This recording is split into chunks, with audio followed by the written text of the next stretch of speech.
Felipe, queria que você avaliasse essa partida e também o time voltou a criar, né? Mas também sofreu alguns sustos ali. O Mirassol acho que pode ser um dos poucos times que não veio se defender no Maracanã, né? O que isso influenciou no jogo? Eu queria fazer uma segunda perguntinha de uma outra pauta da TV está fazendo, já projetando quarta-feira. Flamengo e Inter é um confronto muito equilibrado. São 39 vitórias do Inter e 38 do Flamengo na história. A que você atribui esse equilíbrio tão grande no confronto? Obrigado. Boa noite. 40 anos. Chegou. Bom, primeiro dizer que... Eu já não esqueci a tua primeira pergunta, tá vendo? Tá. Ok. Boa. Primeiro, Mirassol. Um time muito, muito bem treinado, muito bem organizado, nos criou muitas dificuldades para pressionar. É verdade que eu, como treinador, esperava outra, não escalação, senão outra formação na hora para pressionar, mas os jogadores tentaram se ajustar no meio do primeiro tempo e mesmo assim eles encontravam soluções para as nossas pressões. Isso é porque tudo é muito bem treinado, então... E eles identificam muito bem essas soluções, os espaços que encontrar, na qual nos gerou muita dificuldade para pressionar. Ao mesmo tempo que eles tentaram propor, que eles tentaram ter a bola em todo momento, tirar a bola da gente, deixaram mais espaços, nos deram mais chances do que os outros adversários, como você bem falou, que vem muitas vezes para se fechar. E, obviamente, nosso time criou muitas chances claras, onde não se converteram todas em gols, né? Então, isso vai muito da postura do adversário. Depois, com o placar, né, no segundo tempo, eles também deram um passo à frente, colocaram mais gente na nossa última linha e com isso também foi mais difícil defender, mas as chances nossas sempre eram mais claras. E no final fizemos o segundo gol e tomamos um gol aí com descuido, que nos gerou essa sensação de preocupação, né, até o final do jogo, no qual leva ainda mais o nível desse encontro e para vocês verem que não existe coincidência no futebol. Se um time é quinto colocado na 18ª rodada, como é o Mirassol, somente com 2 derrotas é porque o trabalho está sendo muito bem feito. Então, muito mérito do adversário. E contra o Inter, ainda falta. Amanhã eu vou começar a estudar o Inter, mas um confronto, claro, que muito igualado, 2 clubes históricos gigantescos e em igualdade de condições para essas oitavas. Boa noite, Felipe. Aqui, Sidão Marinho da Litoral News. Parabéns, feliz aniversário. Que seus sonhos possam ser realizados. Obrigado. Você falou sobre essa preocupação, né, que a equipe teve na reta final do jogo. Hoje o Flamengo conseguiu chegar àquele segundo gol depois que abre o placar, que você comentou lá no Ceará depois do empate. Só que acabou sofrendo o gol. Você acredita que para o jogo do mata-mata da Libertadores contra o Internacional é uma preocupação que você tem, em cima do que você falou também, dessa eficiência da equipe, de finalizar e muitas vezes não conseguir colocar a bola no fundo da rede, ter essa assertividade para não criar essa preocupação na reta final do jogo? Não, a minha preocupação maior é que, primeiro, o time seja sólido na fase defensiva, muito sólido. E hoje realmente não tivemos a solidez que eu gosto, né? Já seja por mérito do adversário, mas também por alguns erros nossos que devem ser corrigidos. Eu sei e eles também sabem disso, né? Mas mesmo assim, o adversário chegou e criou muitas chances de bola parada, né? Com escanteios, com faltas, mas chegou, é verdade que chegou muito na nossa área. E a minha preocupação na fase ofensiva é que o time crie, que consiga chegar e, claro, os jogadores determinantes, com o grande jogo, por exemplo, que fez no outro dia o Cebola, hoje o Lino, a bola quando cai no pé do Arrascaeta sempre ele cria perigo, o Pedro está já também num bom momento, então tudo isso aí faz com que as defesas dos adversários tenham dificuldade de defender e que a gente possa criar. Depois a fase da finalização é um assunto que, como eu já falei várias vezes, os jogadores às vezes chegam mais finos e frescos na frente do goleiro, com mais calma, e outros dias a bola não entra, simplesmente assim. Mas o mais importante é que o time criou. Felipe, boa noite, parabéns. Uma vitória no dia do aniversário, às vezes não acontecia. Eu queria te perguntar sobre essas contratações que o Flamengo fez e como você vê o elenco do Flamengo agora? Teve uma eliminação, claro, mas você está ainda recebendo esses jogadores, não deu para esses jogadores ainda atuarem da forma que você ainda vai preparar. Como você vê essa preparação, pensando, eu não vou falar nem em Libertadores, que está muito em cima aqui agora, pensando no restante da temporada, principalmente Campeonato Brasileiro, e caso continue na Libertadores, se Deus quiser, para você, né? Como você vê esse time encaixando, como você vê esse elenco agora com essas chegadas aí? Bom, primeiro dizer que a janela que o clube está fazendo extraordinária, né? Como eu falei na outra coletiva também.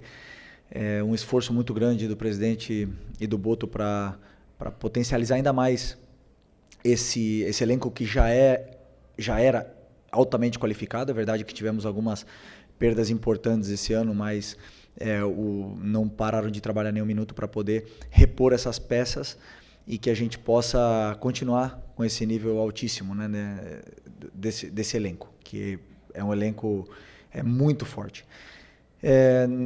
Pode ser que cheguem mais peças, pode ser que também saiam, né? Talvez a gente esteja com um número elevado de jogadores, pode ser que tenha algumas saídas, mas o mais importante é que a qualidade do elenco continua sendo muito alta e preparados para poder aguentar essa maratona de jogos até o final da temporada. Felipe, boa noite. Boa noite. Parabéns aí, 40 anos. Felipe, com essas saídas, você teve o Gerson e o Wesley, que eram praticamente jogadores fundamentais no seu esquema de jogo, e chegada de 5 outros jogadores, contando com o Jorginho, que chegou antes do Super Mundial. O seu trabalho como técnico, o maior desafio que você passa a ter agora é fazer com que esses novos jogadores se incorporem ao elenco, ou seja, fazer esse, entre aspas, novo time da Liga para você continuar aí o restante da temporada? Bom, já também emendando, que eu esqueci de responder, mas boa pergunta, né? Sobre esses jogadores que chegam e eles têm que ainda ganhar o conteúdo todo tático, né? A parte técnica eles já têm, são diferenciados, muito diferenciados. Agora cabe a mim fazer com que eles se adaptem o mais rápido possível ao modelo de jogo, que não é só pegar a bola e fazer a diferença. Existem muitos detalhes da fase defensiva, da fase ofensiva, da pressão alta. Existem muitas coisas que os jogadores que já estavam mais tempo sim sabiam, mas não só isso, senão alguns jogadores que também machucaram, no caso do Eric e do Nico, que vinham jogando constantemente, que também ajudam com que qualquer jogador que possa chegar também possam assimilar tudo mais rápido, né? Então, obviamente que você falou do Gerson e do Wesley, são dois jogadores extraordinários que saíram, e agora nós temos jogadores jovens, novos, que também têm fome e ambição de fazer história aqui no Flamengo, a sua história. Então, acredito que vai ser rápido essa adaptação desses novos jogadores, porque treinamos sempre em função do que é o modelo de jogo e o plano de jogo, então vai ser rápido. Aqui Felipe, boa noite, parabéns pela vitória pelo dia de hoje. Marcos Martins, do canal da QCRN. Você comentou sobre a questão da característica do Mirassol, uma equipe ofensiva que tentou propor jogo, e você considera que o Flamengo, em algumas ocasiões, apresenta dificuldades contra equipes que não decidem marcar no bloco baixo unicamente e apenas se defender, como foi contra o Cruzeiro, por exemplo, que marcou pressão, especialmente no primeiro tempo, dificultou o jogo do Flamengo lá no Mineirão, e contra outras equipes também que o Flamengo enfrentou que não se dedicaram apenas ao aspecto defensivo. Você pensa em variações táticas para sair desse tipo de situação onde as equipes acabam neutralizando o Flamengo de alguma forma? Na outra coletiva a pergunta era se os times se fechavam e criavam dificuldades para o Flamengo. Agora são os times que jogam que criam dificuldade. Sempre, todos os times criam dificuldades para o Flamengo. Todos. Os que jogam, os que não jogam, os que se defendem em bloco baixo, os que pressionam alto, os que não pressionam. Todo adversário tenta anular e fazer um plano para anular o Flamengo e os adversários que venham pela frente. Então sempre são adversários complicados. E o Mirassol tem, como eu falei, um trabalho muito bem organizado, onde eles sim tentaram propor e tentaram sair da nossa pressão e conseguiram muitas vezes com êxito, também não todas, porque nós também roubamos bolas e criamos chances de gol a partir da perda da bola deles, mas é um adversário que teve muito mérito no que é o seu plano de jogo, que não é igual, nem um pouco parecido com o que foi o Cruzeiro no Mineirão, nem um pouco, mas um trabalho muito diferente. A forma que o Mirassol e o trabalho que desempenhou aqui dentro do Maracanã, talvez, posso estar enganado, posso não estar lembrando, foi a equipe que melhor jogou contra o Flamengo no Maracanã durante esse ano, na qual tenho que dar parabéns para o treinador. Estou feliz por causa que ganhamos o jogo, mas tenho que reconhecer que eles foram muito bem no jogo e foi um jogo igualado, na qual nós fomos mais determinantes nas áreas. Felipe, Raíssa Simplício da Gol Brasil e da revista Placar, parabéns, feliz aniversário para você. Obrigado. Eu queria te perguntar sobre o Saul, acabou não entrando em campo hoje, mas você falava do Gerson, até você falava, vocês enxergam o Gerson de um jeito, mas eu gosto de colocar ele para jogar de outro jeito, e eu queria entender de você como é que você enxerga o Saul nesse time. Sei que ele ainda está pegando ritmo, se adaptando, mas se você vê ele jogando mais como segundo volante ou jogando mais como meia ali pela direita, enfim. E, se me permite, rapidinho, o Vinha e o Juninho Michael ficaram de fora da lista dos relacionados. Você acabou de falar essa questão do elenco, né, que está com bastante jogadores. Eu queria entender como é que foi o seu critério para decidir, por exemplo, deixá-los de fora hoje. Qual foi a primeira? O Saul, desculpa. Sim, já lembrei. O Saul é um jogador que é polivalente, ele joga em todas as partes do meio campo, já jogou de lateral, já jogou de zagueiro, já jogou até de atacante, mas hoje pelas necessidades que a equipe apresenta, pela composição do elenco, eu vejo ele como para essa posição que estava o Gerson, agora está jogando o Plata e o Luiz Araújo e o Matheus Gonçalves. Eu vejo ele para essa posição, já falei com ele antes de ele vir para cá, que era a posição que ele jogava no Atlético de Madrid nos anos onde ele melhor rendeu. É verdade que nos últimos anos ele vinha jogando de volante, mas eu acredito que ele tem muito para oferecer nessa posição. Ele chega bem na área, ele é um jogador determinante na frente, faz a diferença, mas com certeza hoje era uma das opções minhas pro banco na parte na substituição de um dos dois volantes se precisasse, né? Claro que ele não tem, como eu falei, o mesmo conteúdo ainda, são vários detalhes da fase defensiva, são vários detalhes também na fase de construção, que ele vinha treinando mais na frente, então tentei segurar um pouco essa substituição hoje dos dois, e também do Vitor Hugo, que estava no banco como opção de volante. E sobre as escolhas, eu formato o banco em função do que o jogo pede, em função do que a equipe precisa.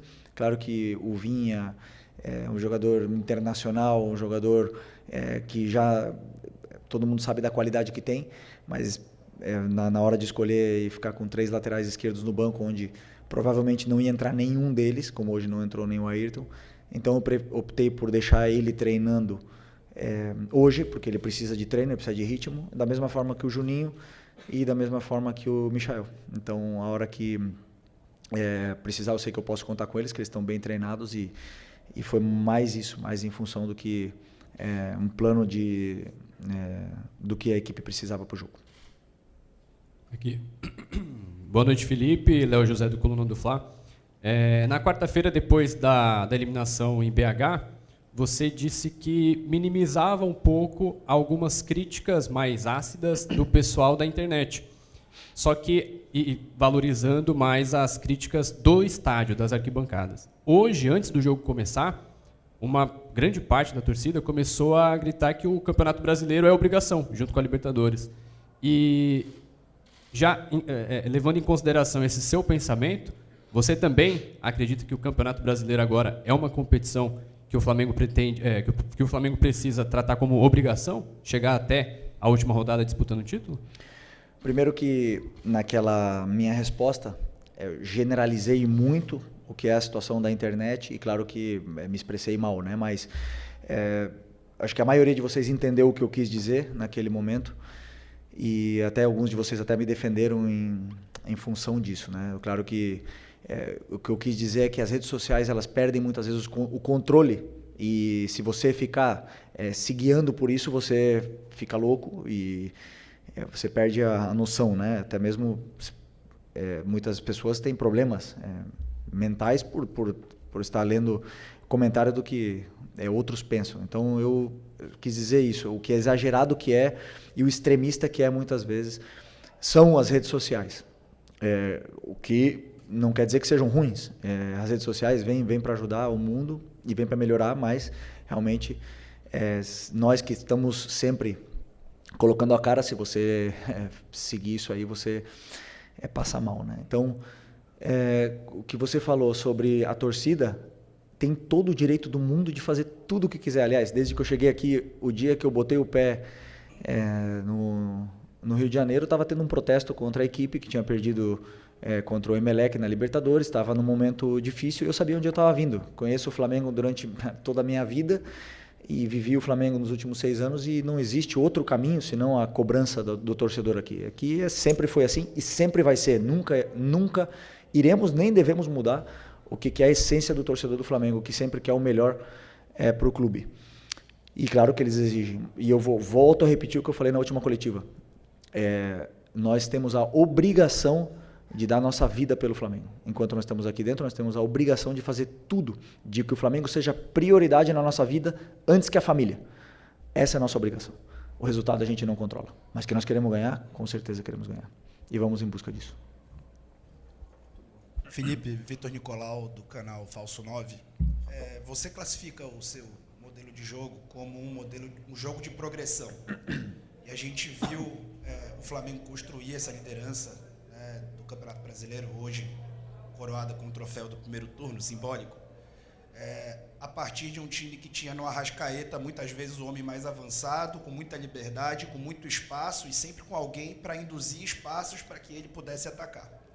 Você falou do Pedro agora melhorando tecnicamente, realmente ele vem de bons jogos tecnicamente, e hoje você colocou os dois juntos, com os pontas de força que chegaram, né? O Samuel Lino fez um grande jogo, só que na minha impressão, queria validar a sua também, o Flamengo não conseguiu, em algum momento, ter a sua organização ofensiva gerando tantas chances de gol, como gerou na quarta-feira, a organização ofensiva gerando muitas chances de gol, como a tua organização ofensiva normalmente gera muitas chances de gol. Hoje você teve as transições muito bem, mas a organização ofensiva, na minha opinião, você teve em vários momentos o Arrascaeta e o Pedro ali sem conseguir, o Arrascaeta sem conseguir os espaços que normalmente ele consegue quando está sem o Pedro, e depois, sem o Pedro, o Arrascaeta cresce de produção. Na fase defensiva, também, né, você acabou tendo a saída de bola do Mirassol, superando muitas vezes a tua marcação alta com esses dois. Você acha que, em algum momento, em meio de temporada, você vai conseguir coordenar para que o time seja a lá Flamengo, dominante, fazendo o jogo de progressão com esses dois juntos? Vitor, gosto de você. Te conheço. Sabe muito de futebol. Primeira vez, né? Que tu vem aqui, né? Bem-vindo. Bom, boa pergunta. Sobre o Pedro e o Arrasca, é o seguinte, eu acredito que eles podem jogar juntos. Claro que podem. Hoje eu vi muitas coisas boas na fase ofensiva. Aliás, eu vi muita facilidade na fase ofensiva para a gente chegar. Chegávamos com muita facilidade por fora, principalmente, porque o Mirassol é um time que se compacta muito e bloqueia muito o meio. Então, o Arrascaeta, muitas das vezes, ele perde a posição dele porque ele quer participar do jogo, né? Às vezes ele, ficando mais parado, ele fica melhor posicionado, mas ele teve uma associação muito boa junto com o Lino naquele lado esquerdo e também com o Pedro. Eles se encontraram algumas vezes, principalmente na fase da pressão alta do Mirassol. Mas, como eu falei, como existia uma certa facilidade em chegar até a área do Mirassol, nosso time estava sendo extremamente vertical. E isso parte a equipe. Então, a gente, ao mesmo tempo que criava chances, que a gente chegava na área, que criava chances claras e não fazia também perdíamos a bola, o goleiro tinha uma reposição rápida, o Pedro e o Arrascaeta, que são dois jogadores que precisam dessa organização ofensiva que você fala, uma fase mais de estabilidade, não tinha que correr para trás e acaba se desestruturando um pouco o que é a equipe, a fase defensiva, e o jogo começa a ficar partido. Eu não gosto de jogo partido, só que o adversário deixa os espaços que deixa, e eu não posso falar não vai por aquele espaço que ele está deixando, ou não ataca, não vai para frente, eu tenho que deixar ele atacar. Por isso que eu chamo o jogo de progressão, porque eu quero que eles sempre progridam a jogada, que eles vá para frente, que sejam verticais o máximo possível. Aí hoje eu gostaria que eles fossem um pouco menos, né, para a gente poder ter essa estabilidade, para o Pedro e o Arrasca poder descansar, para eles poderem pressionar juntos e a gente poder recuperar juntos. Mas na fase defensiva de hoje, a culpa foi do treinador. A pressão que eu propus para a equipe não deu certo e não foi culpa do Arrascaeta e do Pedro. Se tivesse sido do jeito que eu pensava, provavelmente teria funcionado melhor. Mas como não foi, e depois eu vi que a gente já estava sofrendo, precisávamos mais de perna para poder correr, optei por tirar o Pedro e botar o Luiz Araújo, e aí o time já fica mais consistente com esses jogadores que aguentam fazer 70 metros. E não deixamos de sofrer mais, eu senti que o time já ficou um pouco mais consistente. Okay? Oi, Felipe. Feliz aniversário, bem-vindo ao Isenta. E queria saber de você o seguinte: o Flamengo chegou hoje aos 40 pontos no campeonato, tá? De 54 que ele disputou. Isso dá uma média ali de 74% de aproveitamento na competição. Independentemente do jogo que falta, que é contra o Sport lá em Recife, o Flamengo já, como disse o colega aqui, simbolicamente ele fechou o turno na frente. O que numa competição de pontos corridos, historicamente, o time quando fecha o turno na frente, ou ele bate campeão, a maioria das vezes, ou ele disputa normalmente o título mesmo não sendo campeão. Eu quero saber o que isso representa para você na formatação e na sequência aí do trabalho, mesmo faltando esse jogo que ainda falta. E só um detalhezinho em relação já ao jogo contra o Inter. Como é que está o Nico de la Cruz? Ele estará à disposição, pode estar à disposição para quarta-feira? Sobre os pontos, então, 40 hoje, podendo fazer 43 no primeiro turno, é isso? Ok. São bons números, claro que poderiam ter sido melhores, mas também poderiam ter sido piores. Para mim, não significam nada, a não ser que temos que ganhar o próximo. E vai ser contra o Inter, né? Então vai ser difícil, vai ser fora de casa. E nós temos que tentar ser o mais consistentes possível daqui até o final. Eu, desde que eu cheguei no Flamengo, todos os anos que eu cheguei no Flamengo, quase sempre a gente teve que perseguir o líder. Né? Em 2019 perseguimos no primeiro turno e acabamos conseguindo virar essa vantagem, tomar a liderança e ficar até o final. E em 2020 também. Não éramos líderes, acho que era o São Paulo durante muito tempo, depois foi o Inter, depois a gente retomou e sempre foi perseguidor. Eu acredito que para ganhar um campeonato nacional, um campeonato de formato de liga, você tem que primeiro começar bem, porque depois fica muito difícil você não poder ceder pontos em nenhum momento, e ser o mais consistente possível nesses jogos, porque assim, jogar contra o Palmeiras fora tudo pode acontecer, mas nesses jogos que são teoricamente os jogos onde você tem que ganhar, você não pode falhar, né? Porque os adversários não vão falhar, mesmo que no Brasil não tem lógica, né? O time do rebaixamento pode ganhar do líder. Aqui a gente já viu várias vezes acontecendo isso, inclusive nós, inclusive conosco. Então, que representa isso é motivação para seguir brigando pelo título. E sobre o Nico, tenho esperança, mas não sei se vai ser possível. Mas está perto.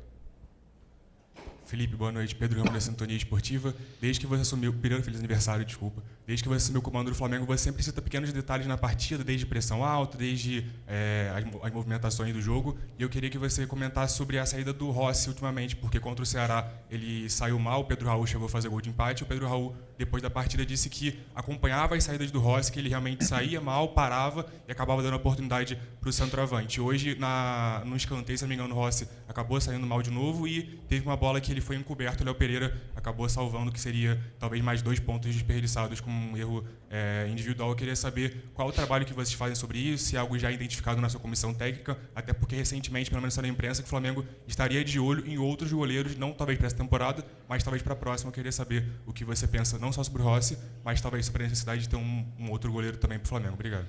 Primeiro que essa saída do Rossi nos deu e nos dá e nos dará muitas alegrias, porque eu pessoalmente eu gosto que ele saia do gol. Eu gosto de goleiro corajoso, que tenha essa confiança de poder ir lá e aliviar.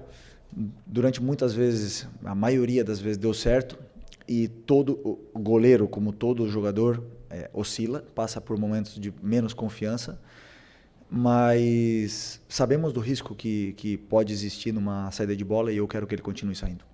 Uma opção minha. E sobre uma reposição, é um assunto para o Boto, mas com certeza o Flamengo sempre está atento ao mercado, ainda mais porque pode ser que tenhamos uma saída no final do ano. Buenas noches, Okay. Felipe. Tá bom. Aquí.